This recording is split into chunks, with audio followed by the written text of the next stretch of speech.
Un, deux, trois, tests.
People have a right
to decide who governs them, how they are governed, and by whom.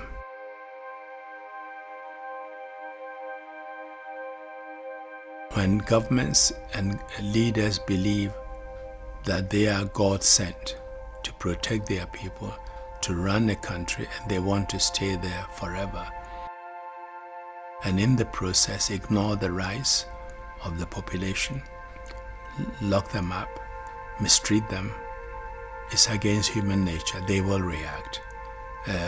We have seen reactions to that kind of rule all around the world, and it will continue.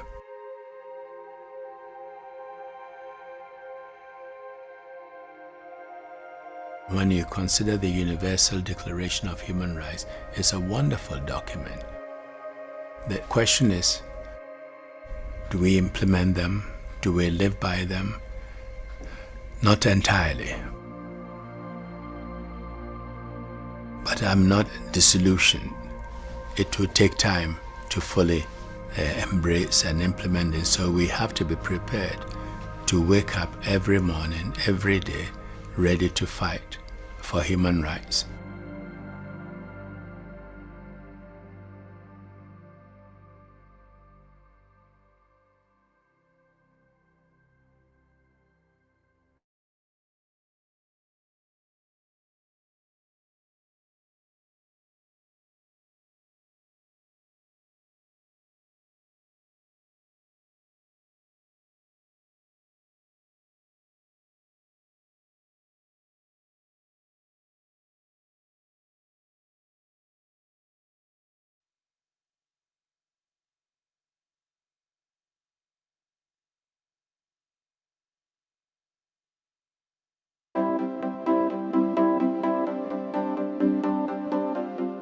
The IPU is the Global Organization of Parliaments. It currently comprises 178 national parliaments, and it's open to all the 46,000 parliamentarians we have worldwide.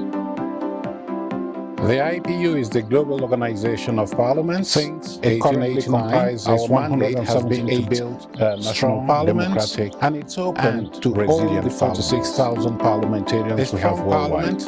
Is one that is representative. The IPU is the Global Organization of Parliaments. It currently comprises 178 more than 50% democratic society, and to all the 46,000 parliamentarians we have worldwide is promoting gender equality. The IPU is the Global Organization of Parliaments. It currently comprises 178 more than 50% democratic society, and to all the 46,000 parliamentarians we have worldwide is promoting gender equality. The IPU is the Global Organization of Parliaments. It commissions and 2020 we celebrate the Parliament society, and to all the 46,000 parliamentarians we have worldwide promoting gender equality. The IPU is the Global Organization of Parliaments. It commissions and 2020 we celebrate the Parliament society, and to all the 46,000 parliamentarians we have worldwide promoting gender equality. The IPU is the Global Organization of Parliaments.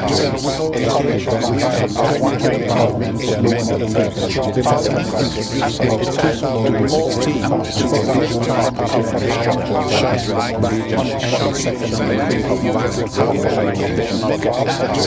It commissions and 2020 we celebrate the Parliament society, and to all the 46,000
Every time we take a step, we move forward.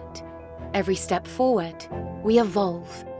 As the world changes at the rhythm of our steps, responsible leadership is what allows us to keep moving forward. To evolve is to deal with the new challenges that we face every day: sustainability, diversity, technology, peace. And this is best achieved by fostering and strengthening inclusive and plural democracies that will improve the well-being of people around the globe. And in this ever-changing world, that is the mission of Club de Madrid, translating this democratic vision into positive change in our lives. Club de Madrid is the world's largest forum of democratic former presidents and prime ministers that leverages their experience to create spaces for dialogue, build bridges, give voice to those otherwise not heard, and provide advice to current leaders at a national and multilateral level on the challenges they face. A unique and independent alliance to achieve the strong, effective and democratic practice necessary to improve our lives and better serve the aspiration of citizens. Moving forward starts by taking just one step. But to make this world a better place for all, we must continue turning ideas into action. Take the step and be part of the change.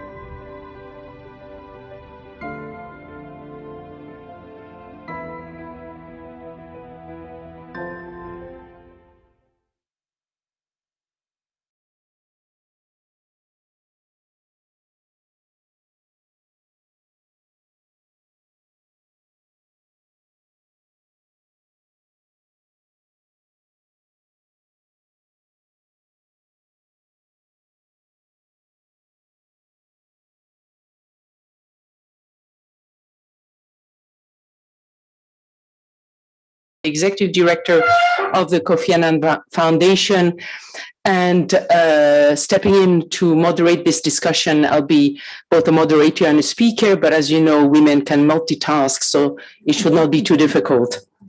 I'm particularly happy to be part of this event because, as I think everybody agrees, we're facing tremendous challenges in the international order at the moment. A resurgence of conflict, war in the heart of Europe, and multilateral organizations seem paralyzed in some way and incapable of addressing the major challenges of our time, including climate change. So I think at the same time, we have a notable retreat of democracy everywhere on all continents, and principles that were unquestioned 20 years ago are now routinely questions. So I think this is a very timely discussion. I'm very thankful to the Club de Madrid for suggesting it. And let me present to you now the speakers. To my right is President Danilo Turk, who is the president of the Club de Madrid and has had a very distinguished political career nationally as head of state and internationally at the United Nations, now presiding over the Club de Madrid. To my left is Ambassador Thomas Gruber, who is the head of the Geneva Center for Security Sector Governance, a former and future Swiss diplomat, who will be soon in charge again in the Ministry of Foreign Affairs of all multilateral affairs, so particularly well placed to discuss these issues with us today. But first, I want to give the floor to our host, Ambassador Anda Philippe, who is the Director for Member Parliaments and External Relations here at the Inter-Parliamentary Union. So, Anda, you have the floor. Maybe just one word to say, sorry, I after all, I'm not so good at multitasking because I should have welcomed our audience online. This is quite an intimate setting here at the IPU. Most of our audience is online, so welcome to you all. You will have a chance to ask questions also at the end of the discussion, but online continuously, so don't hesitate. We want this to be a real democratic and participatory process. So, and our apologies. Thank you very much, Corinne, and good morning to everyone. On behalf of the Secretary General, I would like to welcome you all to IPU headquarters in Geneva and a warm greeting to all our participants online. The IPU is very honored to be hosting this event today, together with our good friends from the Club de Madrid, from the Kofi Annan Foundation. A special word also for Ambassador Gerber and DCAF, a great organization with which we have been working over the years on matters relating to democratic oversight of the security sector. And a particular word of appreciation for President Danilo Türk.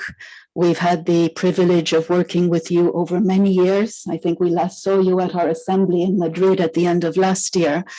But one particular moment that I remember goes back to the 15th of September, 2008, where you joined us here in this very room for the first edition of the International Day of Democracy. And as Corinne was saying, indeed, our world is going through very choppy waters and troubling times. And we are faced with multiple existential threats, ranging from the climate emergency, the threat of nuclear destruction, all of this coupled also with what experts describe as an economic tsunami, a looming economic tsunami and hunger catastrophe brought about by the war in Ukraine. And of course, the pandemic is still with us. The numbers are going up again, and it is very possible that new variants are out there on the horizon.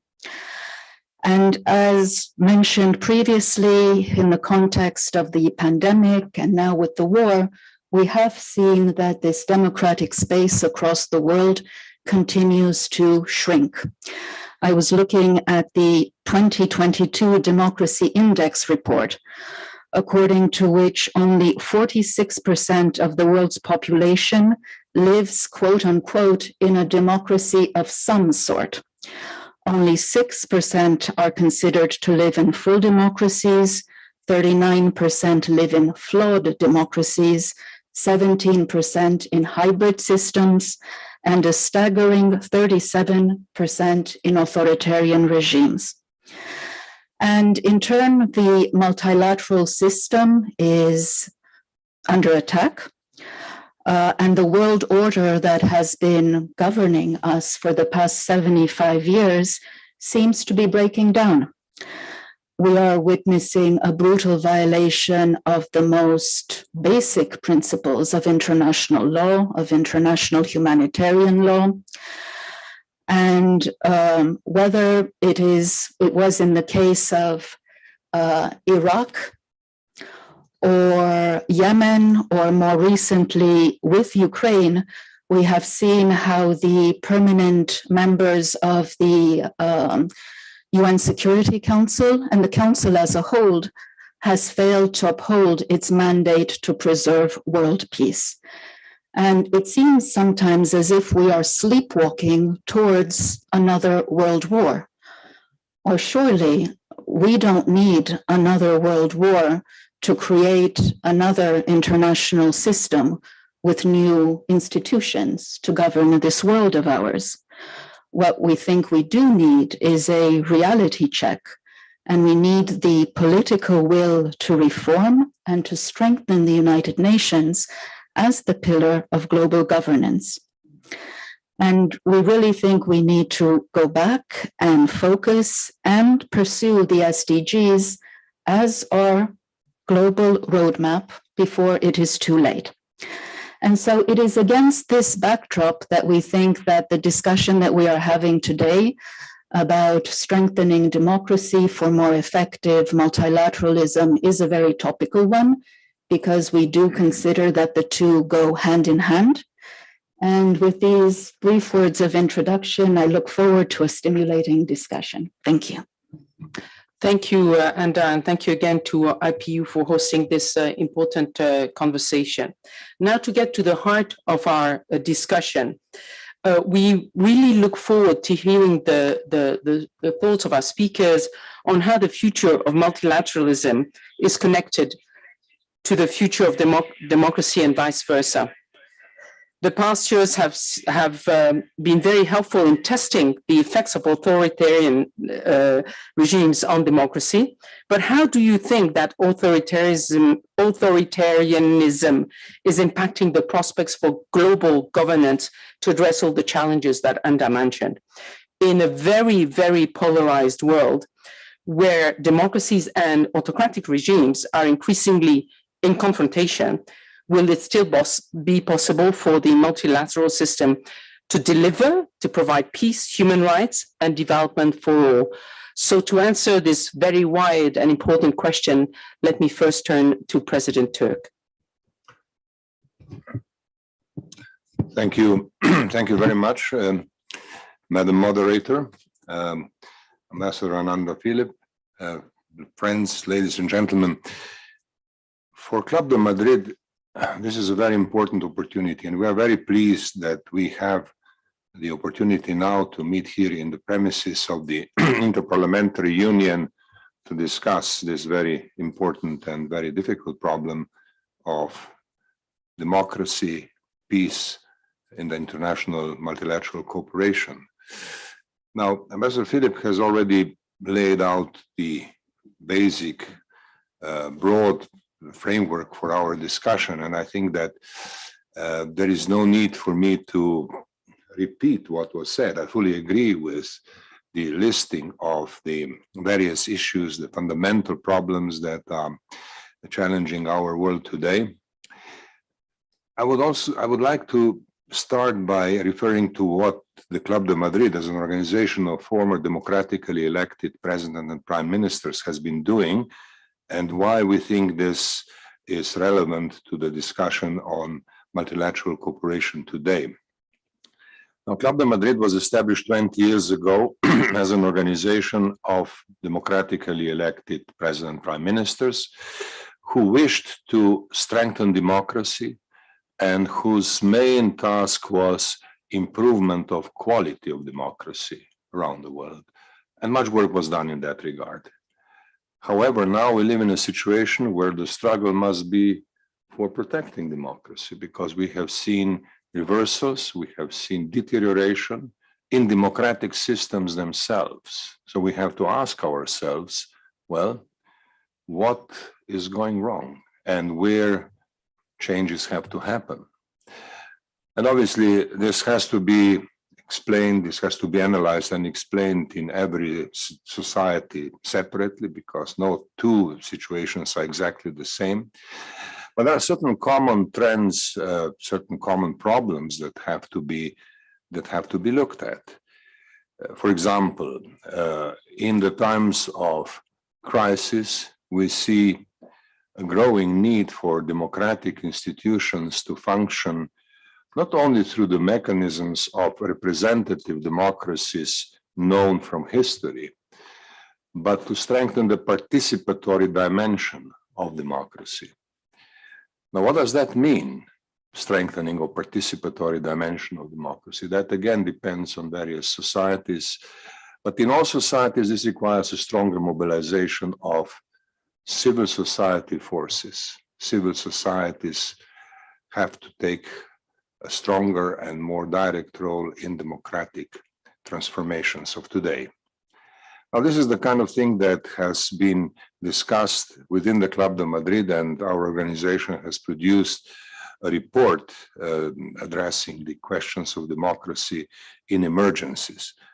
Now, our motivation when the report was started was primarily to see how does the COVID-19 pandemic affect democracies and what should be the lessons learned and how to proceed further with strengthening of democracies in this type of emergency. But of course, there are different types of emergencies happening around the world, and one has to develop that discussion further. Today, we are expected to talk about multilateral cooperation. And again, democracies can be a very important pillar of multilateral cooperation. But in order to play that role, the democratic countries have to be able to deliver at home and deliver internationally. Club de Madrid has years ago emphasized the delivery aspect in a discussion on democracy back in 2014, we have seen clearly that this is a priority which has to be put at the center. Democracy that delivers, and we were pleading for developing democratic mechanisms further to make sure that they deliver. And of course, delivery means good governance. Democracy is not only about procedures, it's about effects, it's about the quality of governance, and that is a very important priority which enables democracies to play a strong role in the international arena and obviously in the multilateral system in particular. As regards the multilateral system, the question of delivery is also important there. Democratic countries should aim at building a multilateral system that delivers. And we see that today there are very serious deficits in this regard, and we have to be aware of that. We have to look at the problems quite honestly and without prejudice. Before we started this meeting, we heard inspiring messages from Martin Changyong, the Secretary General of the IPU, and my former boss, Kofi Annan, for whom I worked for 5 years. And I was, one of my tasks at that time was democracy, because democratic transformation was ongoing and there were great hopes in the, let's say, 15, 20 years ago. So I was, as his assistant for political affairs, asked to follow very carefully and with an aim to see how United Nations can help to organizations and movements such as the movement of new and restored democracies, which has developed in the 1990s, then later in the community of democracies, which was initiated by a group of countries leading by United States in the year 2000 and has had some very important successes in the first few years. Now we see that much of that has not stayed. The staying power of these movements has been relatively low, and we have to figure out what would strengthen democracies today. I would like to ask ourselves whether we have given sufficient thought to the question of what would strengthen this kind of international engagement of democracies today.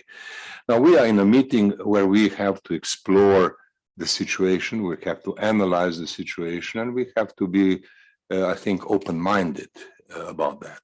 I don't think that emphasizing the differences between democratic systems and autocratic systems per se are going to help a lot.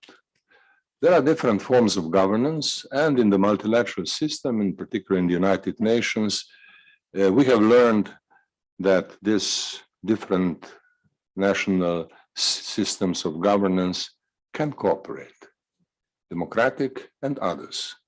So we should not make a simplistic conclusion that democracy is a necessary precondition for constructive multilateral cooperation. I'm putting this before you because I would like really us to discuss things, because sometimes we hear views that obviously the whole problem is in the tension between democracies and autocracies. If it was that simple, it would be much easier, but it is not that simple. And we have to recognize that this is not that simple. So that's one point that I wish to make. The other point that I wish to make is we have to be careful about ideologies which are gaining strength in the current circumstances. We have seen populism on the rise for a number of years now. And of course, populism in itself is not a clearly defined concept. I mean, populism is something that has a variety of ingredients. What I would like to put before us today as a question for discussion is nationalism as an ideology. Nationalism as an ideology.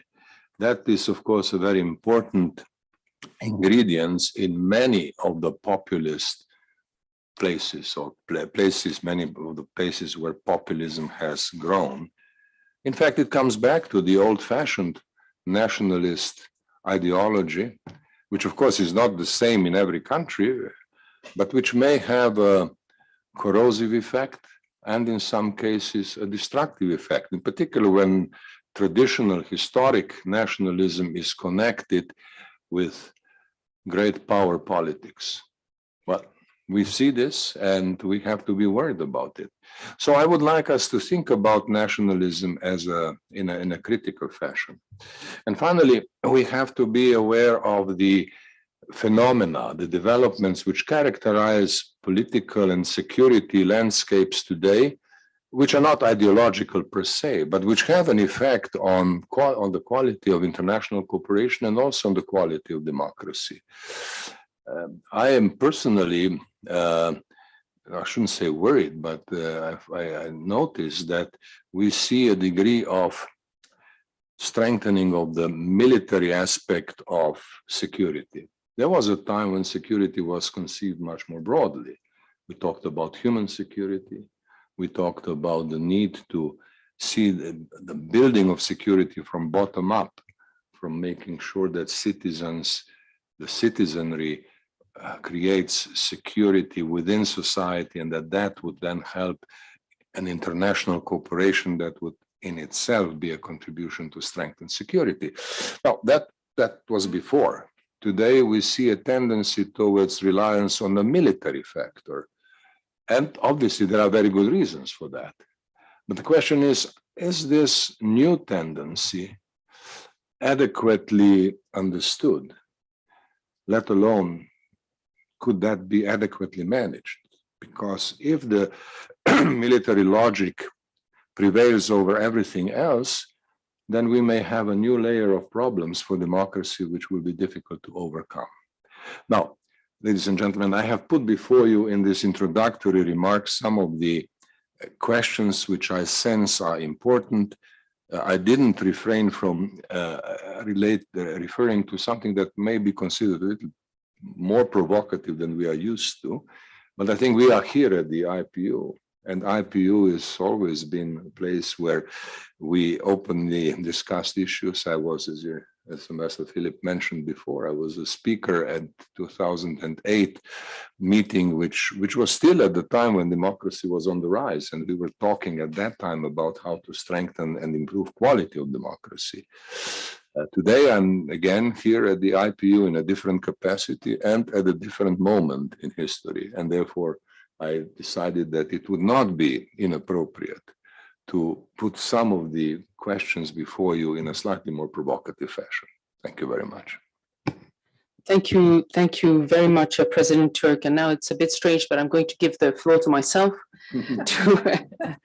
to add a few of my own thoughts and the view of the Kofi Annan Foundation, which I head on these matters. And I think we've started by really looking at the half-empty side of the glass, as we were discussing with Ambassador Gerber earlier, and the very sorry state of democracy, of the quality of democracy in many countries, the quality of participation, the retreat of the trust between governments and the citizens. I think these have all been described extensively. And we all know that they do not concern only newer democracies, but also more established democracies where really the quality of trust and participation of citizens is decreasing for a variety of reasons that have also been well analyzed. And there's a narrative that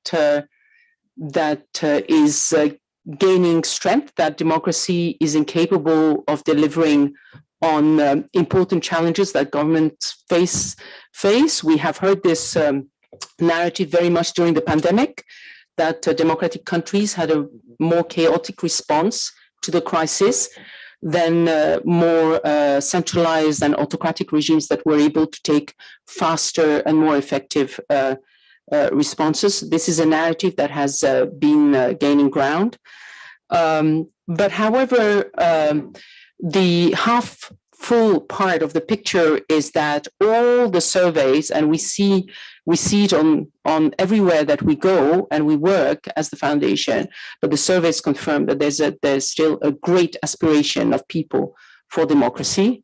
People want transparent, legitimate, effective accountable governments, whatever you call it. This is what people want and what people need. So that's the part of the half full glass, is that there is a great aspiration for democracy.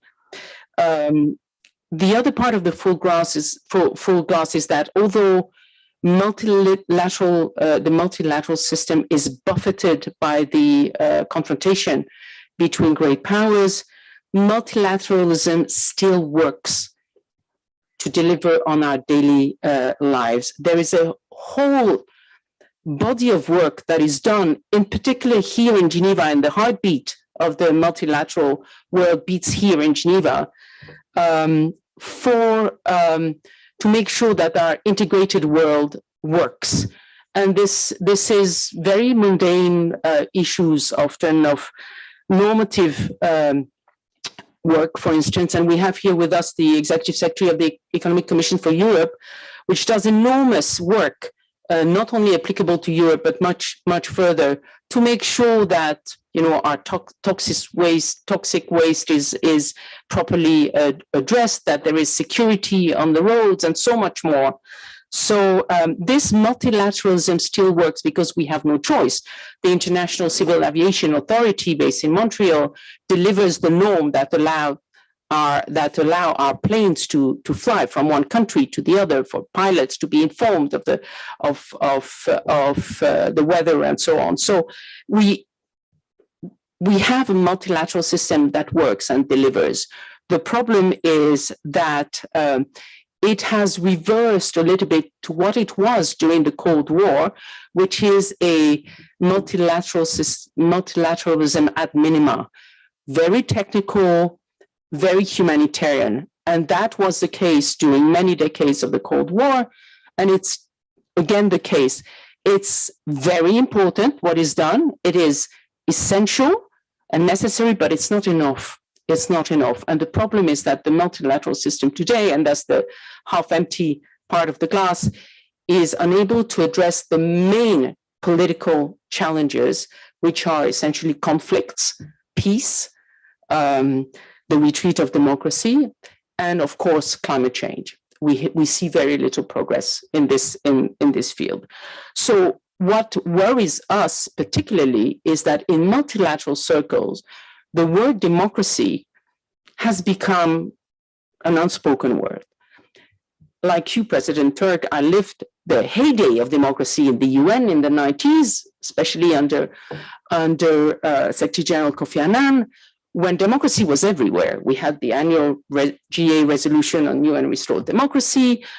Kofi Annan created the UN Democracy Fund. Thanks to his initiative, there was the International Day of Democracy was declared at the end of his mandate. So it was not a dirty word. The D word was prominent and it was seen as important. Now, it has more or less disappeared from the multilateral vocabulary. The Secretary General's our common agenda, published a few months ago, which is a very important opus for the second mandate of this Secretary General, included the word democracy once in the 70 pages of and this is, I think, a reflection not of the Secretary General's priorities, but a reflection of what member states can or cannot agree on today. And this is a real problem because, in fact, although the word has disappeared from the official discourse, the truth is that multilateral organizations, in particular in the UN system, still work on a daily basis to deliver the ingredients, the essential ingredients of democracy without calling it that way. We have the UN Office on Drugs and Crimes in Vienna is working every day to combat corruption, which, as we know, is a poison for democracy. We have here in Geneva, the Office of the High Commissioner for Human Rights that works to promote adherence to Human Rights Convention. And it's interesting to me that despite all the disagreements, not a single country has refused to submit itself to the Universal Periodic Review of the Human Rights Council. So we still have this work, very important work done. We have promotion of good governance by agencies like UNDP. So, and interestingly also, the UN system has started addressing an issue which is fundamental to democracy and which is at the moment a big threat to democracies everywhere, which is disinformation. It's very interesting to me that campaigns such as the UN-led campaign Verify during the pandemic were quite successful. And the ITU here in Geneva is also starting to address these issues of online disinformation, which we know at the foundation, and we try to address these issues as well, are weakening our democracies and especially fragile democracies.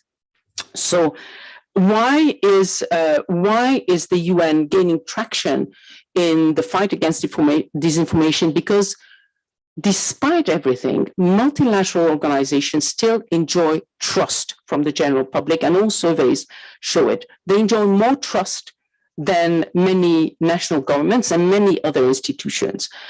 And they have also a unique legitimacy as multilateral organizations representing every single country in the world. Therefore, they are in a position to provide a truth, whereas we have so many competing narratives and competing versions of the truth. Multilateral organizations can provide a reasonably solid version of truth, whether it's on the pandemic or climate change or other issues. So I think this is an area where in reinforcing democracy, the UN system will have more to do. What we need, and that will be my last point, however, whereas they still enjoy this legitimacy and trust, multilateral organizations are weakened at the moment by the fact that they are no longer very representative or not perceived as very representative. And this is exactly the same thing that's happening to governments at the national level. The type of multilateral system which is only basically seen as a zero-sum game among great powers in multilateral organizations. And this is one way to look at it, or with this emphasis on national sovereignty and the absolute powers of governments to come and decide, and then the more powerful manage to push their resolutions through. This is not going to work anymore because of the confrontation between big powers. The multilateral game has become has lowered the smallest common denominator among member states. That common denominator used to be quite high, but because of the opposition, it has become so low that it's incapable of delivering solutions and responses to our big challenges. So what we need, and I can't believe that Boutros Ghali, who preceded Kofi Annan as Secretary General in the UN, already spoke about this in a document that was called an Agenda for Democratization that followed the Agenda for Peace and Development, the big documents that led the UN vision in the 90s. In his Agenda for Democratization, he already explained that unless the UN itself became more democratic, it would lose this legitimacy and this trust. Unfortunately, we haven't seen any progress, of course, on the composition of the Security Council, which is the main weakness in the legitimacy of the UN.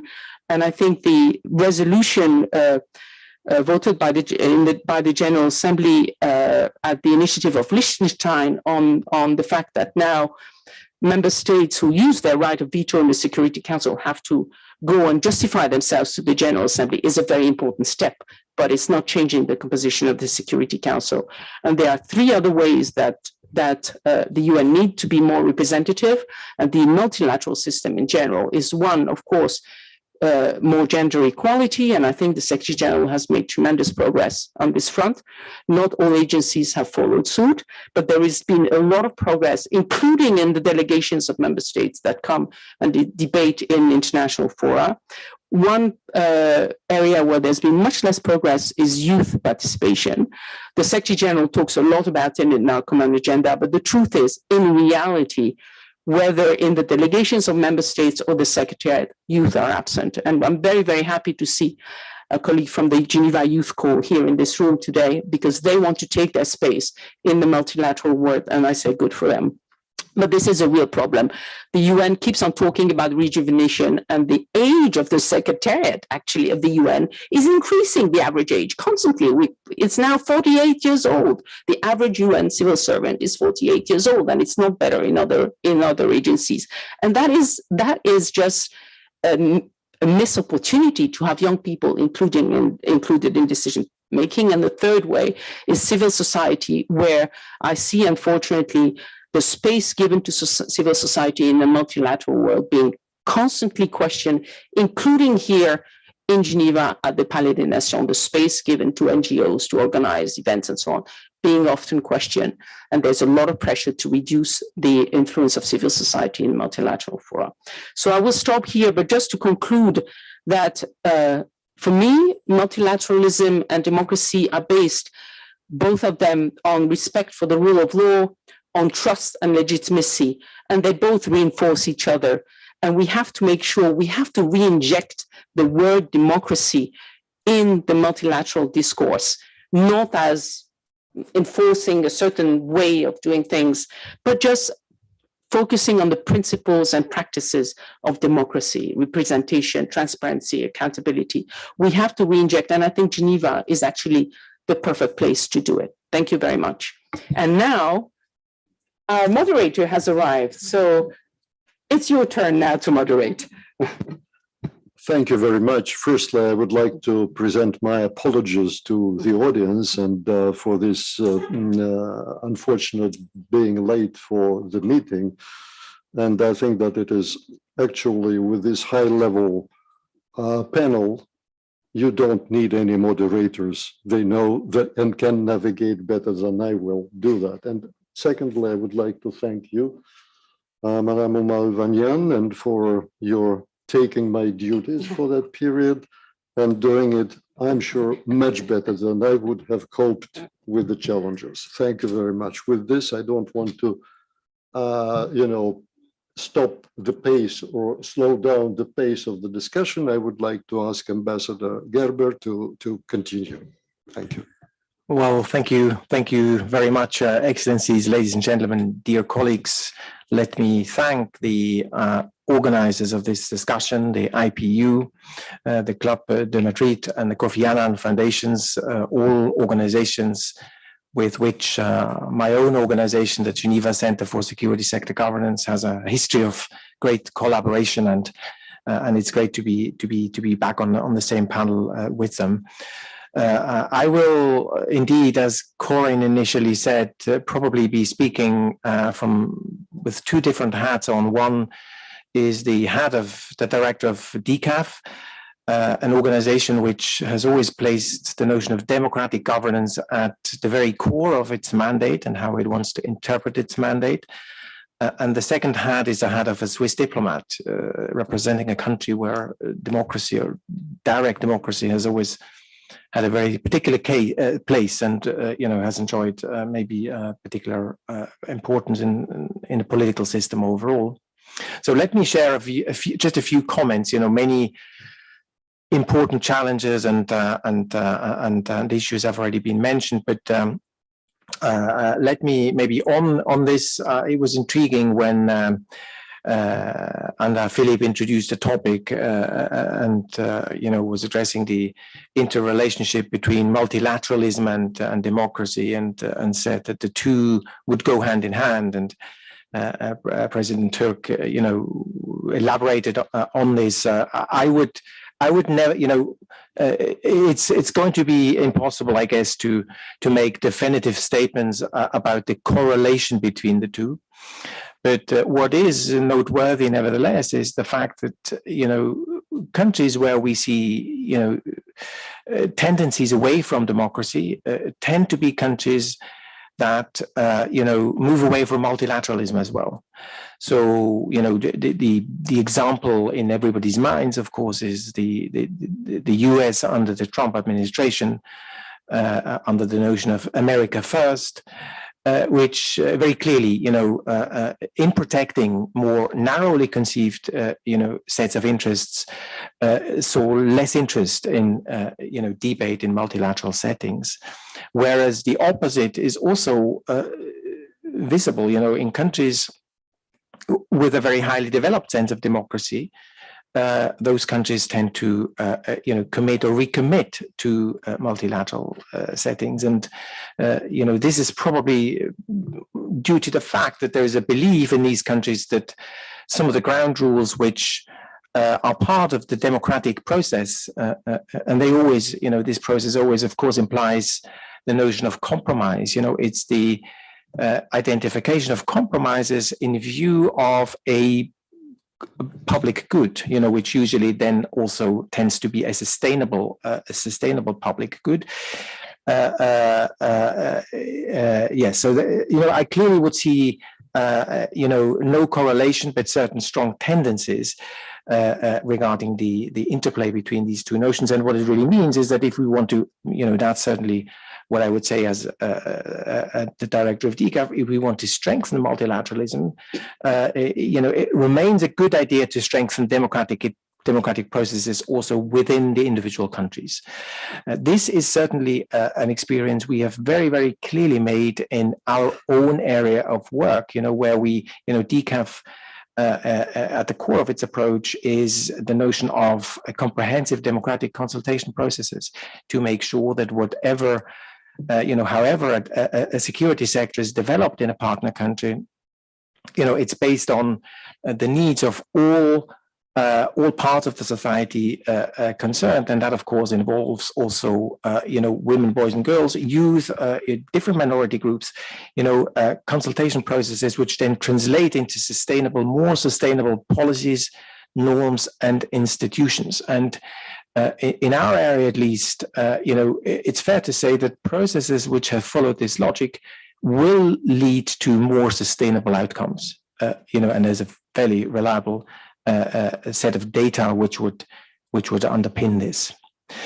The second point I think I would like to make is we should, and again, some of my colleagues have made the same point, say that there are a lot of reasons where multilateralism, and the democratic, qualities within multilateral structures and processes have produced very positive, successful outcomes, not only in DCAF's own space, but also, when we look at, for instance, the delivery against Agenda 2030, the SDGs, the fact that poverty rates have fallen by more than half since the 1990s is a very noteworthy observation. The fact that significant strides have been made in increasing life expectancies, and reduce some of the common, killers responsible for killed and child and maternity, maternal mortality. It's also a very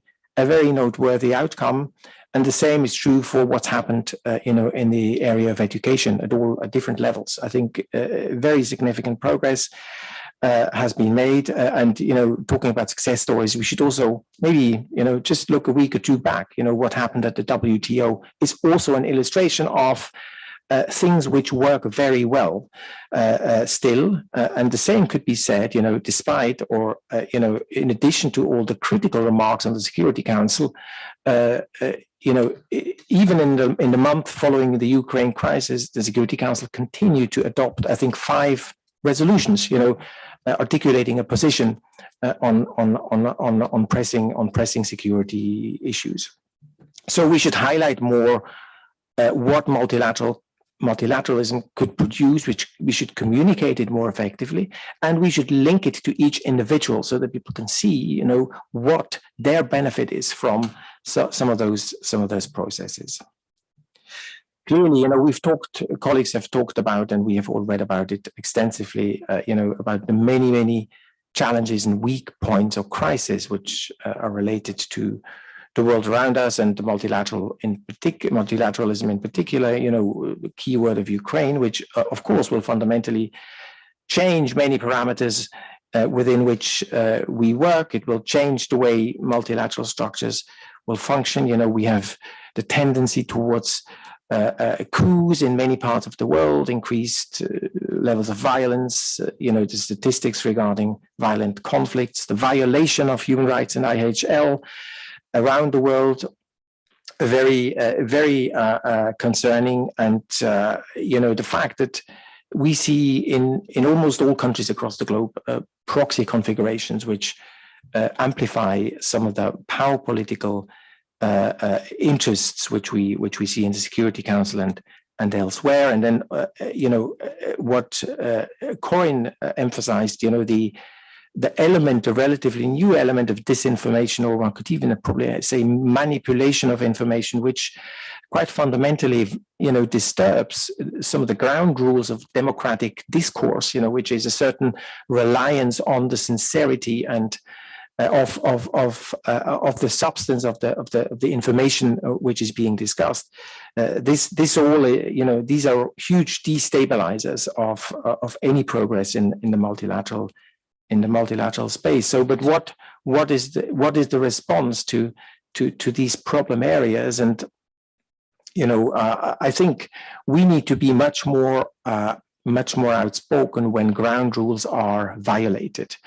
And this relates to violations of some of the normative basis, international law, international legal basis, human rights law, IHL, as I've mentioned. We should protect those ground rules much more vigorously. And it was encouraging to see that the international community did so in the case of Ukraine, at least initially. We should, furthermore, spread positive success experiences within the multilateral space, and then we should pragmatically, address some of the dysfunctionalities which we have identified or will continue to identify, not only relating to the Security Council. In every multilateral setting, there are, we call it working methods, in the Swiss Ministry of Foreign Affairs. There are pragmatic, practical improvements which can be suggested and then hopefully implemented, which will hopefully clarify some of the ground rules and bring us closer to the core of democratic discourse within these organizations. And then, in this context, let me say, I think parliaments, and that's the linkage to the IPU, of course, play a critical role in this whole process, not only in that they will strengthen the need for accountability in every single member country of the UN, but parliaments also play a critical role in defining the notion of public good, in approving budgets in national contexts, in shaping a policy agenda in national context. So I just want to emphasize the important role of national parliaments. Thank you. Thank you, Ambassador. And now I will leave out all the prepared jokes in order to save time, because I understand that I'm not the only one to be late. The panel is also behind the time. So I'm giving the floor to our host. Please go ahead. Thank you so much. Thank you. And I do want to be brief because I'm conscious of the time. We're already receiving questions in the chat, and we would really like to reserve some time for an interaction with our audience. And maybe just very briefly to react to some of the points that were made here by my fellow panelists. Indeed, we have to see the half full part of the glass. And, as IPU, I can tell you that we are very confident in the future of democracy. Everyone knows that Churchill famously said that democracy is the worst form of government with the exception of everything else, because it has that capacity to adapt. It has the resilience to change to different situations and to find solutions and implement those solutions. We know that democracy is work in progress and that work is never done. And similarly, when we're talking about multilateralism, I think one of a key area of focus for us really is trying to reinforce that accountability. Very recently, we're trying to also walk the talk. Very recently, the IPU adopted a new strategy for the next 5 years, and with a very strong focus on this whole notion of transparency, accountability, putting mechanisms in place, and accountability at all levels, including at the level of member parliaments. President Turk was talking about how strengthening multilateralism will require inclusive and effective institutions at all levels. And indeed, we have SDG 16 that talks about that. I was also thinking, as Corinne was talking, that indeed, for some bizarre reason, democracy has become the D word at the United Nations. For 2 years, while the SDGs were being negotiated, we were having our own discussions with the MPs. And from all countries, they gave IPU a mandate, go to the UN, you're a permanent observer, you're part of the conversation. We would like to see democratic governance as part of the Sustainable Development Goals. We didn't exactly get that. And indeed, as Ambassador Gerber was also saying, if we do not invest in these effective, accountable, representative, inclusive institutions, we're going to pay the price. We have been confronted, this is off the record, when I was in New York, I remember we were engaging with the Peace Building Commission, trying to get the funding from the Peace Building Fund to invest in the institution of parliament in some of those countries that were under the purview of the PBC. What we found was that there was not always a lot of appetite from the governments to invest in their own parliaments. Yes, democracy is messy, and you have that checks and balances, and sometimes the relationship between the government and the legislative is not always a smooth one. But ultimately, this is what we need to do. And we are trying to the best of our abilities to be pragmatic, to put in place mechanisms. I think last week it was, Thomas, we launched a new, together with UNDP and a number of partners, a new tool, Indicators for Democratic Parliaments, that's designed to provide an inclusive framework of all the aspects of parliamentary action, from legislation, from representation, oversight, budgeting, but also parliamentary ethics, and to get all the national parliaments to use this tool and give themselves their own health check as to how they are performing. It's a provisional version for the time being. We have shared it with our members, with other partners, with academia, with civil society. We're collecting responses, and we hope to have a much more refined product ready for implementation in the course of next year. And lastly, a last point, we are trying to reinforce that accountability mechanism through the reporting exercise vis-a-vis our own members. We had at the highest level last year in Vienna, the 5th World Conference of Speakers of Parliament, and they issued a high-level declaration about parliamentary leadership for more effective multilateralism that delivers peace and sustainable development for the people and the planet. And on that occasion, they pledged to build inclusive and representative parliaments, to place these at the center of democratic accountability, to systematically integrate public engagement in their work. They acknowledge that our global community has interwoven interests and aspirations, and that we can only deal with these challenges in a concerted manner. And as an organization, we are now engaging with our members and seeking to develop the right tools so as to try and make this vision, to advance this vision. Thank you so much.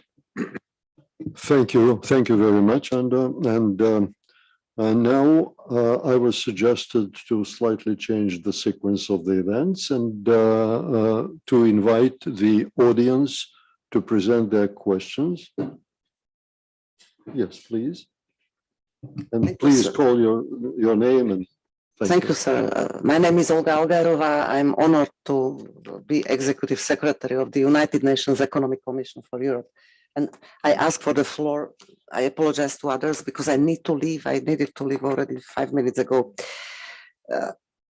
I wish to thank for organizing this important discussion to Madrid Club, to IPU, to Kofi Annan Foundation, to DCAF, because it's so important. Why I feel it's so important? Okay, as a regional, UN has 5 regional economic commissions. So this is pan-European region where we have, our member states are 56. It's starting from the EU, US, Canada, then we have UK, then we have, of course, Russia, Ukraine, we have the Balkans, we have the Central Asia. So we have it all. First observation, I feel it more concentrated, the confrontation that we speak here about here than if I go to New York and I see it at the global level. At the global level, it's more diluted, like by China, India, and South Africa. So confrontation is really very strong. We can understand it, and no aggression of one country against another country is acceptable. However, we speak about how to go out of that confrontational situation with multilateralism. I want to come a little bit to history. UNEC was established 75 years ago after the Second World War, and exactly, we were implementing the Marshall Plan for Europe. So I believe it's a similar situation now when we see destroying the continent, and we need to take the role in. So, and it's not possible without multilateralism and democratic institutions, etc., etc. I speak in bullets. I don't have prepared speech. It's just okay. We work namely on standard norms on technical level, where by them we are for 75 years like connecting the region. For instance, we are creating transport corridors, or we work on transboundary waters, how the countries in the region cooperate on waters. So if we, and my question here is, I have, for instance, nota verbale to exclude the Russian Federation from work on the water convention. And Russia is telling me, okay, so we can pollute the waters to our neighbors if you suspend us, okay? We have, for instance, one project in Central Asia, including Russia, on critical raw materials. As we know, critical raw materials like lithium, important for batteries, for electric cars, for instance, chrome, that is important for production of wind turbines, so renewable energy. Now the project is suspended by our member states. So we cannot continue this important work on environment, energy, transport, forests, housing, even trade. And I see another reaction of the Russian Federation themselves. If they see how we want to suspend them or sort them out, they start to suspend themselves, okay? And they are telling us, okay, if UNEC cannot do it for us, we go to ESCAP, what is our sister in Central Asia. And then I see, I make the shortcuts, then I see the shift of powers from Europe or pan-European region, continent, to China. And we see it everywhere, you know, because Russia starts to cooperate with China, India, Iran, etc. Also, we were asked to open new transport corridors, China, Kyrgyzstan, Uzbekistan, because the supply chains to our Western part are interrupted. So this is what this shift of power is maybe good, maybe dangerous. We need to consider also. Okay, we at UN speak about the food, energy, and finance crisis. What is the truth? But I'm a little bit afraid we are a little bit superficial, because all what was mentioned here, we had 2 years of COVID, closed businesses, lockdowns, and okay, to have a financial crisis, inflation. What is it? Inflation. We are printing money, and there is a lack of products in the markets. Of course, the war has impact, but sometimes you wonder whether you can generalize so much. So, to conclude, what can we do if we want to do something together? And I'm happy to take Corinne's view to see the glass half full. I wish to do something for that because first of all, it's historical role of this organization. Then we are destroying everything good what was created for the improved life of ordinary people in our region, on environmental, economic side, economic development, etc., etc. So, of course, rules. We are speaking here: rule of law, democracy, good governance, very important. How to come back to that, even in multilateral system, very important. And I'm very happy to see here youth, because okay, we speak about the future of the continent. So youth needs to be more active. By the way, I created UNEC Young, and I'm creating them with the youth organizations in the region, for instance, Central Asia, etc. Because while we in Europe are aging, it's a big problem. We had just last week ministerial in Rome. You know, if I remember well, the numbers in 2050, this like European continent will have 1/4 of people 65 and above. So it's really bad. It's a whole impact on economy. But Central Asia, the medium age is below 30. So we speak about this young generation that needs to take their future into their hands, and we need to work with them on this multilateralism. Okay, SDGs Agenda 2030, I just bring to attention now, SG introduced our common agenda, what is a little bit longer horizon. And my last note goes on maybe invitation or consideration. UNEC was supposed to celebrate this year 75th anniversary. And my idea was to bring like 75 years back, but we should look 75 years ahead. Okay, what is, because we are, for instance, producing standards for driverless cars. How will look out the car in 75 years? How would look like the fashion, cuisine, or I don't know, environment, whatever, you know? This was my approach, how to, but our member states are telling us, no, it is not time to celebrate because we have a war. Still, I'm thinking that such discussion would be useful, hopefully, sometimes in fall. And if Club de Madrid wish to do it with us, to bring our 56 member states to one table and to speak about the perspectives for the region, just consider, please. And Kofi Annan Foundation, maybe we don't call it celebration, right, of 75th anniversary, but discussion about the future of the region and multilateralism and democracy. And maybe my last quote is, there is no development without peace, and there is peace, no peace without development. I'm sorry, I truly believe in this one. Thank you very much. I would appreciate that the next speakers will stick to the format of the question rather than the statement. And somebody wants to react from the panel to the issues raised? No. Okay, thank you. The next, yes, please.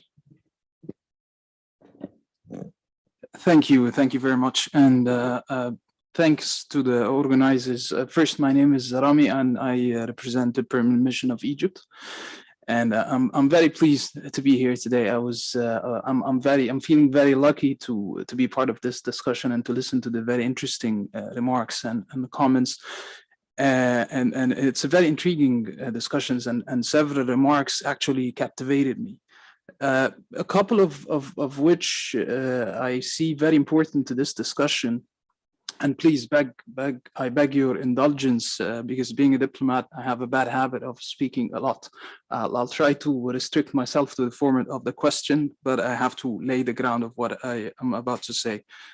Three main points that were mentioned that I think were very important. The first is that the democracy has been often the unspoken word recently, and it's not, and it has been abused, unfortunately, for many reasons and for obvious reasons. During the past years, the understanding of democracy has been only confined in one understanding or one perspective, which is very honestly the Western democracy, and accordingly, that's why you find many countries and many cultures and many nations not very fond of the word democracy and how it was, it resulted and it instigated wars, for example. So this is the first comment. The second is that I 100% agree with what President Turk said regarding it's not as simple as democracies and autocracies. And this is a very important remark as well. But what I want to say is that when I read the title of this discussion that we're having today, I think what I understood is that the main goal is to have more effective multilateralism. And democracy, if we want to have this kind of discussion and truly strengthen a democracy, I think we need to broaden our understanding of democracy. If we take the P5 or the permanent 5 members of the Security Council as an example, we will find that there's no one form of government that could be implemented on all 5 of them. And they are just 5 from the whole 192 or 193 or 94 nations now. So my point is that you cannot enforce a certain form of understanding or rule or government on the whole world and expect it to work. This is basically irrational. And to be able to understand this, I think we need to go back to the roots of democracy. And the word itself in the ancient Greek was demos kratos or kratis, which is the people to rule.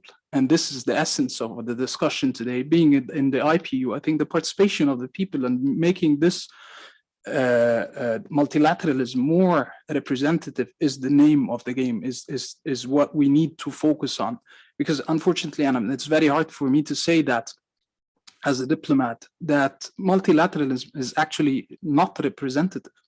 And I see it every day in our work.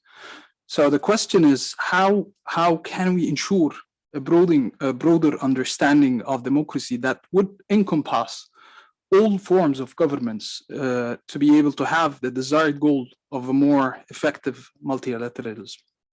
Thank you very much. Thank you very much for your question, extended question.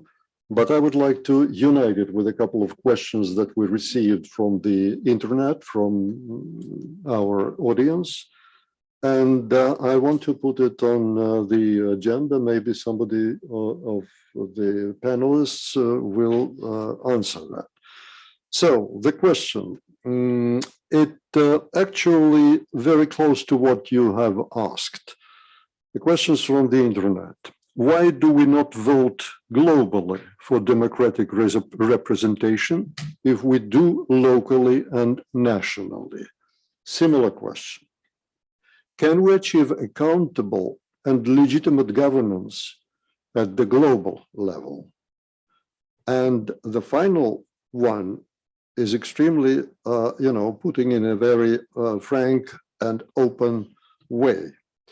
Looking at the current situation, and it is, by the way, mentions for Dr.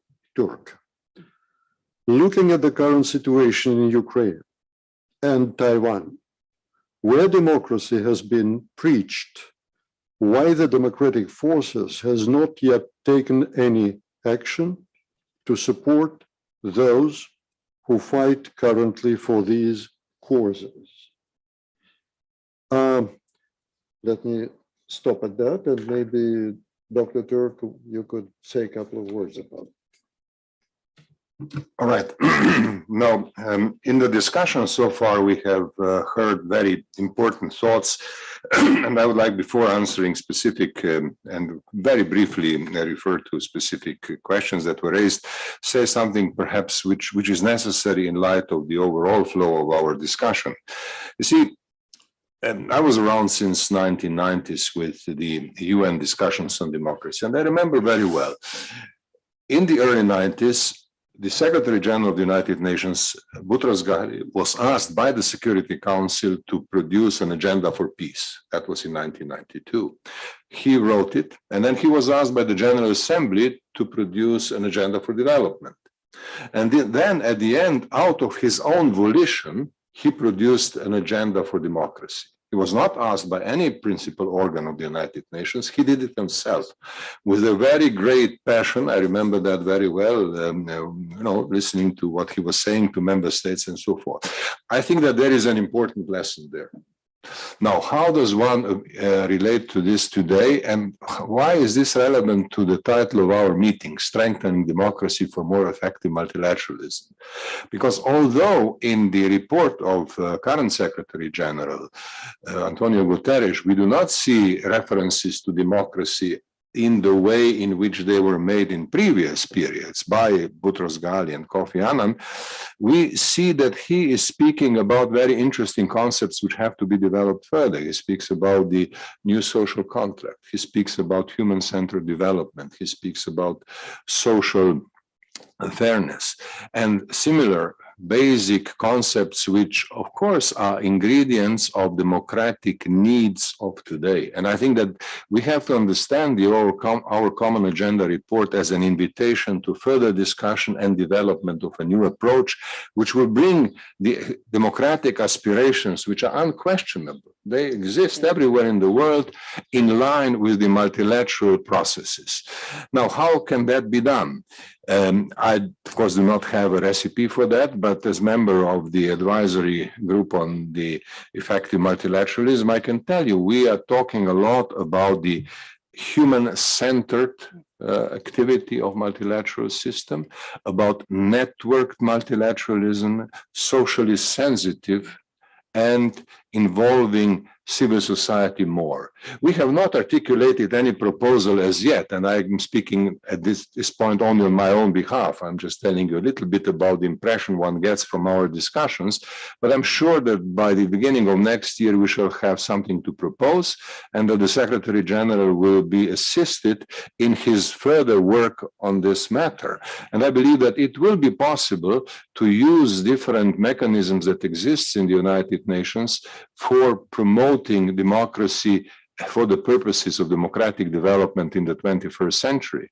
One of them is World Social Summit 2025, because it will help developing an agenda for democracy today, which is not only about political rights, which is also about social justice, fairness, preventing social disintegration and making sure that people feel much more not only entitled, but also in actual position to influence their social and political future. Now, this is a kind of a very rough sketch, but we don't have much time, and I'm sure that we'll have future opportunities to go more deeply into all this. But I see a potential there with the emphasis on the fact that 21st century needs a more sophisticated and more developed agenda for democracy than was the case back in the 1990s. That's my conclusion. Now, let me come to the three questions very briefly. Why do we not vote globally? Well, the international system is based on sovereign equality of states. And as long as we have interstate system based on sovereignty of states, we shall have to make compromises. Figuring out how does one combine the state-based and state-centered international system with more civil society-based and networked international system. So I think the answer is, well, it's not going to be possible to have global election on the model of what we see at the national level, but it will be possible to develop new networks. And that is where the future is. Now, the accountability issue of the global institutions. Clearly, that's something that the international public opinion has to insist upon. We now see, I think, too little attention to this question, and I believe that this is not only a matter for the civil society groups and groups like Inter-Parliamentary Union or Club de Madrid, but also for the media, people participating in the social media processes and so forth. So, that has to come as a result of pressure coming from the civil society. And finally, on Ukraine, Taiwan, and democratic forces, well, I think that democracies around the world have been very vocal in supporting democratic democracies, both in Ukraine and in Taiwan. And as far as this right to self-defense of Ukraine is concerned, I believe that in the present time, we see a great deal of support for that. Now, of course, I would like to add, this is a complicated situation with a long and complicated history, with a complicated recent history, including one which led to the change of government back in 2014, which was not entirely free from problems, and that would require rather specialized discussion if we want to come to something really meaningful. Thank you. Thank you, Dr. Turk. I understand that Anda wanted to add something. Yeah. Yes, thank you very much. No, thank you. I just wanted to go back to the question that was asked by our colleague from the Mission of Egypt, and to really go back to the Universal Declaration on Democracy, which, by the way, was adopted 25 years ago in Cairo. And one of the main points of that Universal Declaration, we'd love the UN to have a declaration on democracy as well, is indeed there is not one single model of democracy. The system of governance changes from one country to another, depending on national and local specificities, and everyone agrees on that. But as an international community, and certainly as an organization of national parliaments, we have all signed up and we have committed ourselves to a number of values and principles. And these include human rights, making sure that people are not persecuted for their thoughts or beliefs or gender or religion or sex or other things, making sure that there are free and fair elections, which is not happening in many countries, unfortunately, making sure that accountable institutions are in place. And another component, and maybe I link this to the question that we received online, the Universal Declaration on Democracy also talks about democracy at the international level.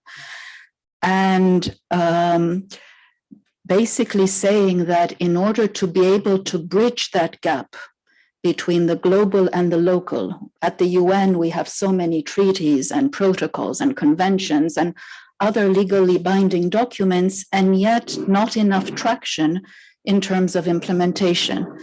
And that is why we need to bring in the national parliaments and the parliamentarians, because we have seen when the MPs are well informed, when they are engaged, then the chances of implementation through new legislation, through budgets, through other mechanisms, that increases.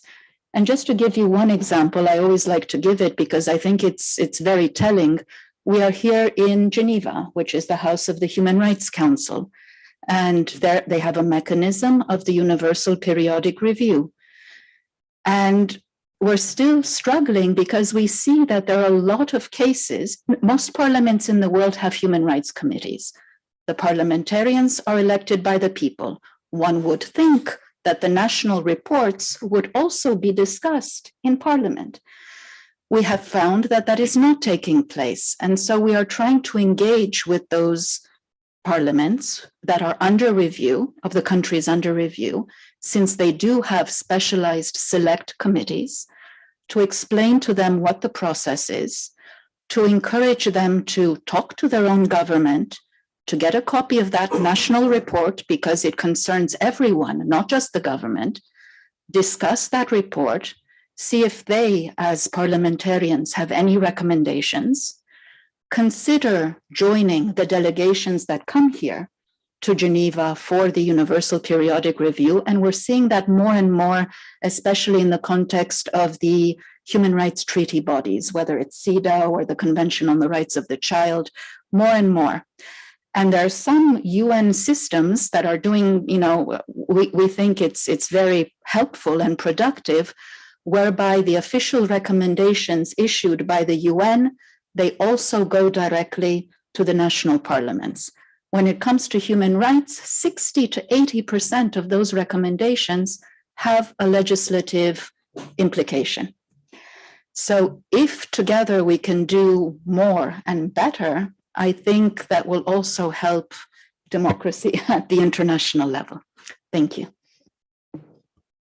Thank you very much. I would like just to return back to our agenda. And I want to ask a very brief question, though the question is not brief. I hope for a brief answer. Dr. Turk, you are a part of the UN High-Level Advisory Board on Effective Multilateralism. Clearly, I'm sure that you deal now with the consequences of the war in Ukraine as one of the major factors of this development. In my understanding, what actually happened in Ukraine, the aggression of Russia has effectively upended the existent world order. And now we actually don't know in what direction we are going.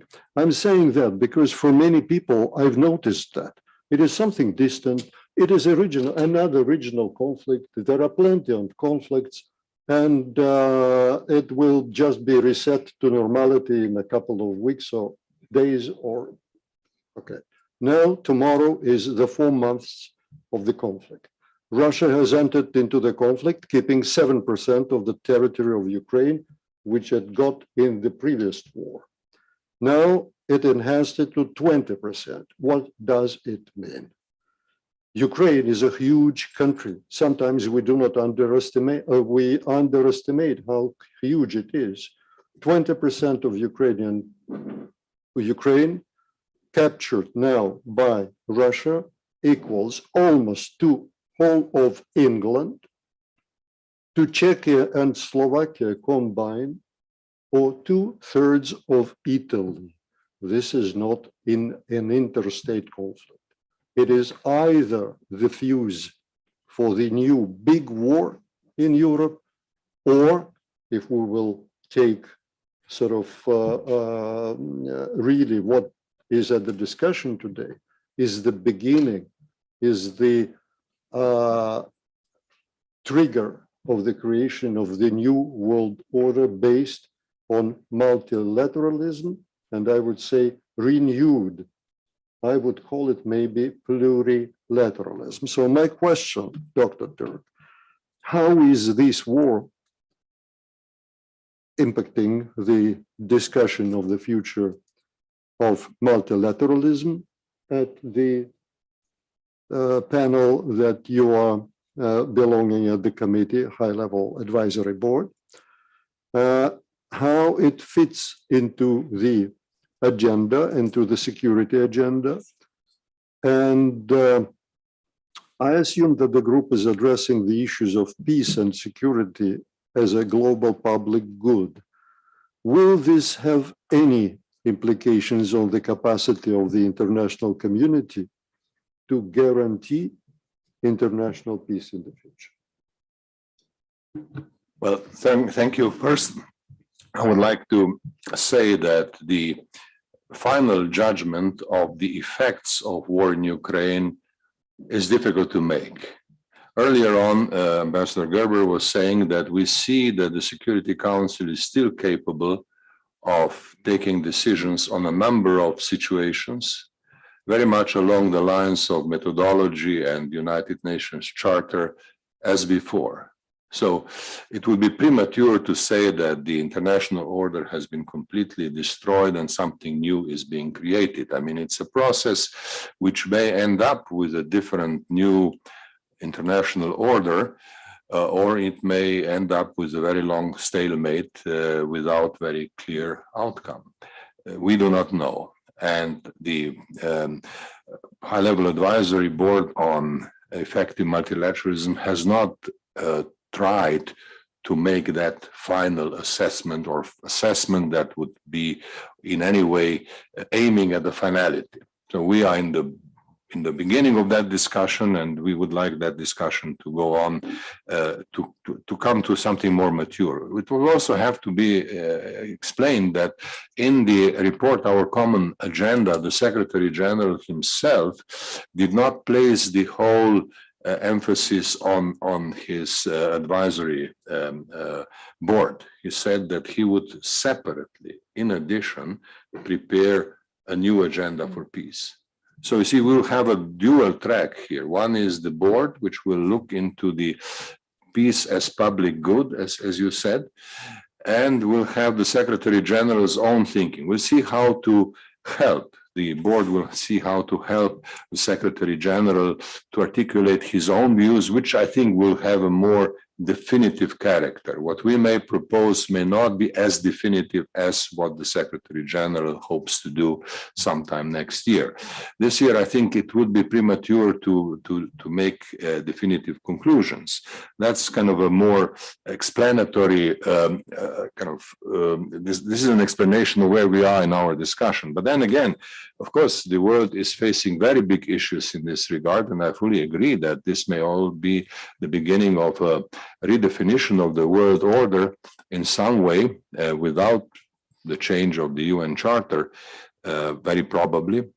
And essentially, it is about whether the world can develop a multipolar system which would be sufficiently stable, sufficiently balanced, and sufficiently responsible to generate peace. Now, peace is a consequence. Peace is not the first thing that happens. Peace is a consequence of interplay among major powers in a world which will not be unipolar. There was a unipolar moment which lasted for a short period of time, and the new multipolarity is not going to emerge in one short sequence. It may go through several phases, and the honest answer would be we do not know what kind of multipolarity will there be.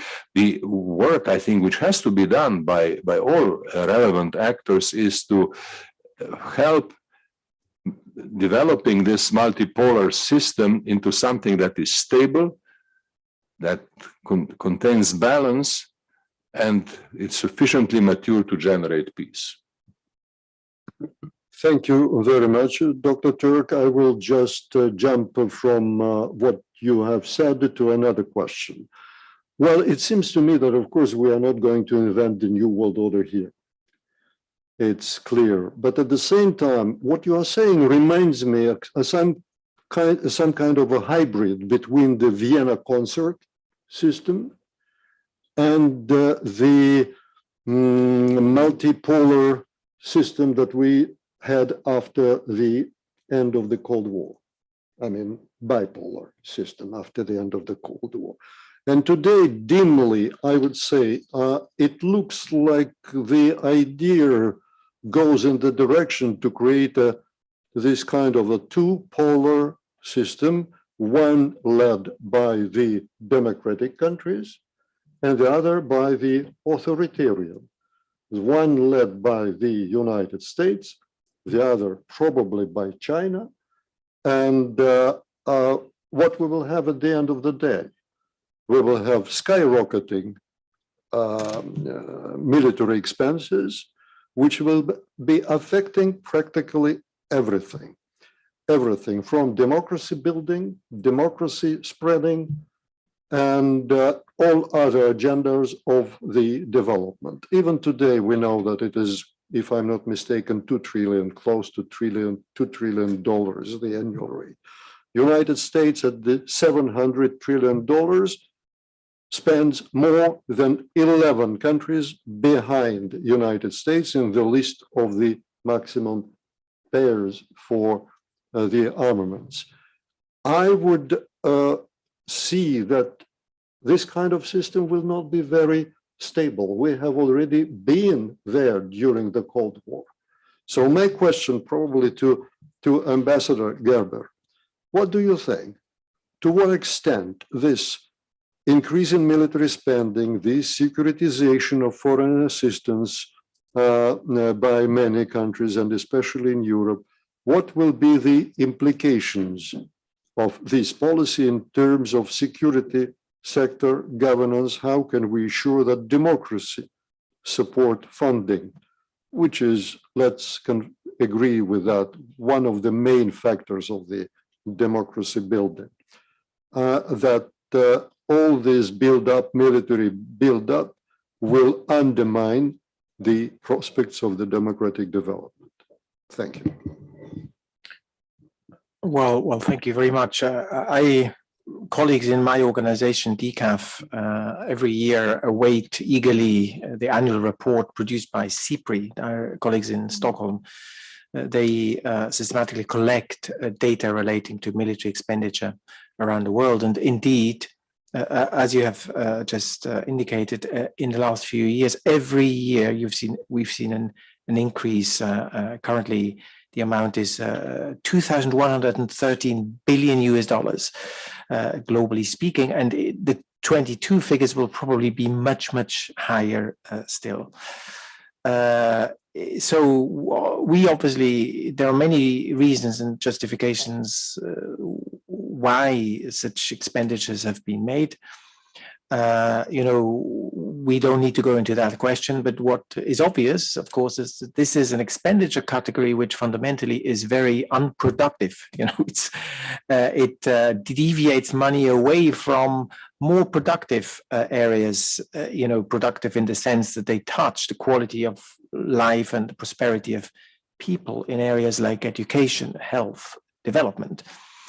And so that in itself tends to lead to a higher level of frustration among people, because they don't see the services that they would like to see delivered by their government. So could this be, and this is the question, in an attempt to rationalize the utility and justification of military expenditures, could this be an incentive for new discussions, reinvigorated discussions around the disarmament agenda, just to rationalize the long-term sustainability and utility of such investments. And again, I think democracy plays obviously an important role here, because all of these expenditures usually are approved through national budgetary processes, and parliaments, but all elements of the democratic fabric have to play a role in articulating what's in the best interest of the country and where available resources should go. The second phenomenon, which affects the work of the Geneva Center for Security Sector Governance more directly, is the fact that much of this military buildup goes to areas, recipient countries, which are fragile countries, not only in the East, but also in the global South. Why? Of course, because they are part of this increasingly, bipolar proxy configuration. You can take almost any country in Africa, and you will see, the power political antagonism, translates itself into military investments in a given country. This usually coincides with very weak institutional structures in the recipient countries. So what we see is huge volumes of military kinetic energy going into these countries, but underdeveloped capacity to manage this capability responsibly and according to the rules of good governance. What does this mean? It means, we're exporting, or the exporting countries are exporting a huge level of risk.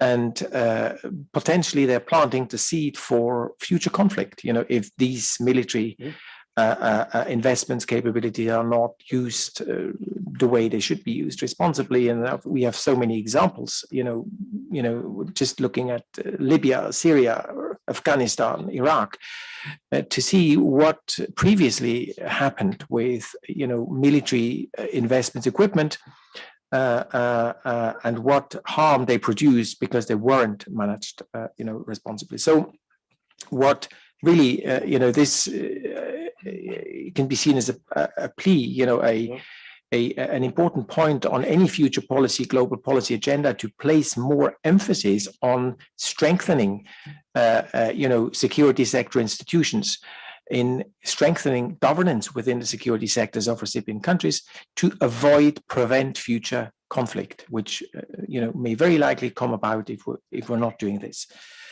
And again, just to finish, parliaments in this effort as well, of course, they play a critically important role as oversight bodies, as within these institutional structures in the recipient countries. Thank you. Thank you very much, Ambassador. We are running very late on the agenda. Therefore, the suggestion is to sort of streamline to the end of the session. But still, I suggest that we will give 1 minute each panelist to wrap up what was said and to come up with any suggestions in these short interventions. And may I start with, with Corinne Momalvania. Thank you, Mr. Likotal. History teaches us that pendulums swing. There has been a pendulum against democracy, and our colleague from the Permanent Mission of Egypt has clearly referred to the fact that democracy and responsibility to protect were concepts that were unfortunately abused for regime change. And that has really struck a blow against democracy in multilateral circles for quite a few years. But in the same way, and this is what you were asking, Mr. Likotal, has the invasion of Ukraine changed something fundamental? Yes, I think the pendulum will now swing back in favor of representative, participatory, accountable governance, just because of the sheer violation of the international order that is represented by this invasion. So I think the pendulum will swing back. However, for it to translate into more effective multilateralism, we must, and I really have to insist on this, we must see a democratization. You are right, President Turk, that the multilateral system is a system of sovereign states, and it is what it is. However, we need to inject more participation in the system. Otherwise, it will just not manage to address the critical issues of our time. Thank you. I stuck to my 1 minute. Thank you. Thank you very much. Next, final contribution, I suggest I invite Anda. Will you say a couple of words? And particularly, I would be interested to hear ideas about the democracy and emergency, because this is a very important issue, particularly now. Yeah. Thank you very much. I can talk a little bit about the role of parliaments in emergencies, whether it's the pandemic, whether it's a conflict like we are experiencing right now, and also relating 1 minute to the point made by the Executive Secretary from the UN Commission, Economic Commissioner for Europe, about the situation where member states are being excluded or are excluding themselves from the table of discussions. And we think that is very, very dangerous. And at the IPU, that is something that we are trying to avoid. I think our whole history has shown us that at the end of the day, it's only by sitting down and talking to each other that you can find those solutions. Last week, we had a Speaker of Parliament here visiting, and she made a point. She said, you know, if it hadn't been for the pandemic, most likely people would have been meeting, they would have been talking more, and very possibly we may have avoided this war. Nobody knows, of course, but, you know, food for thought. We have seen, you know, in the 50s and 60s, at the height of the Cold War, with the Iron Curtain, legislators from the East and the West were meeting, talking to each other, well before the Helsinki Declaration, about security and cooperation in Europe, about common security, about the indivisibility of security, that you cannot gain your security at the expense of the other. The Falkland Wars or the Malvinas Wars, against the advice of their own governments, the UK and the Argentinian MPs started meeting, started talking informally, and helped lay the groundwork for the resumption of the formal diplomatic talks. Before the pandemic, again, at our assemblies discreetly, North and South Korea, sitting down and talking to each other. Middle East Committee, Israeli and Palestinian MPs, yes, they agree to disagree, but the purpose is to define an agenda so that they can start talking about things that they have in common, whether it's women's rights, whether it's science and technology, whether it's water, and that is an ongoing process. And that's why the value of political dialogue should not be underestimated, including in the context of what we are going through right now with the Ukraine war. Thank you. Thank you very much. And then the next speaker that I would like to invite is Ambassador Gerber. If you have any concluding remarks, you're welcome. Thank you very much, Mr. Likotal. I will be very brief and just say that, the government of the people, by the people and for the people, which is what democracy is all about fundamentally, is not a static concept. It's a dynamic concept. It needs to be reinvented from time to time and adjusted to changing circumstances. Terminologically, as President Turk has said, so we will be curious to read from future, forward-looking reports what the concept of human-centered development might mean. Maybe it's going to be a useful new category. Whatever we discuss, however, I think should, of course, take into account and appreciate the value of existing, legal frameworks and the UN Charter in the middle of it. But so many legal instruments in the area of human rights, other areas which I think we absolutely need to, of course, respect, including the values, principles enshrined in these documents, but also in reports which member states have, agreed upon or, endorsed in the past. But we should be open, of course, to look at new ways of naming certain challenges, but also maybe new improvement measures of a more practical nature by which we can make our multilateral institutions work better. Thank you. Thank you, Ambassador. And our final contribution is by Dr. Turk. Please, Dr. Turk. Thank you. Well, first of all, I would like to say that as President of Club de Madrid, I'm very happy that we have had this conversation today, because it opened up quite a number of questions that are worthy of further discussion. I mean, in a way, we have scratched the surface. I mean, we haven't really been able to go very deeply into very fundamental questions, both of democracy and multilateral order, which have been opened up as a result of developments of the past few years, and not only as a result of war in Ukraine. I mean, it has started before and it is continuing. Now, I don't want to try to offer any sort of conclusion, but I would like to say what Arne Phillips mentioned about the importance of dialogue and conversation. The experience shows that this is true. But, there is also a philosophical background to this. If you read the work of philosophers like Jürgen Habermas, you would find that, in fact, the very communication and discussion helps finding ways. I mean, that may sound overly optimistic, but it is a necessary precondition for finding solutions. And I think this is one of the moments in history when we have to be all aware of that very fact. And therefore, I think that excluding anybody from conversations is not right. What is needed is finding the right formats, the right places, the right ways of conducting communication in the future. And here again, the experience of the Inter-Parliamentary Union is very valuable. And we have all heard the cry of UNECE, the problems that UN Economic Commission for Europe is facing, and the need for a conversation about how they could move to the next phase.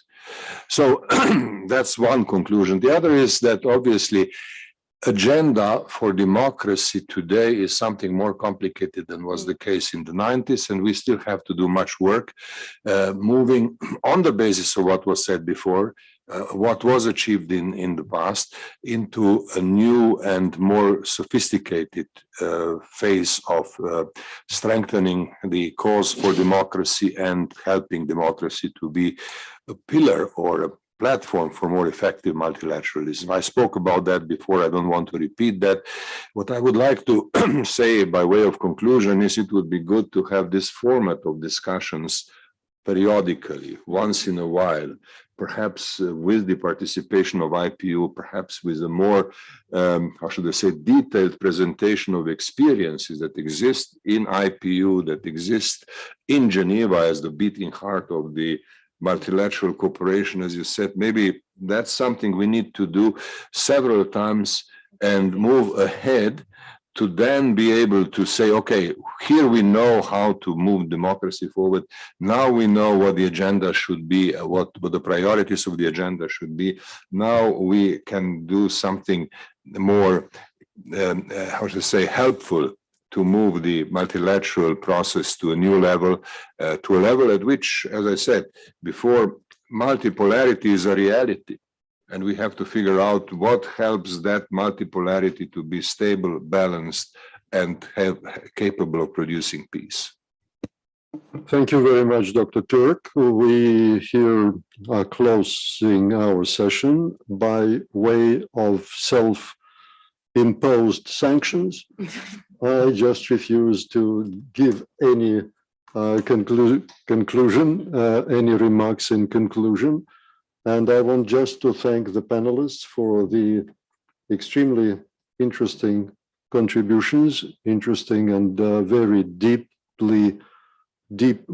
thoughts, and the audience, both that is here in this room and also those who are watching us, hopefully on the internet. Thank you very much. Thank you.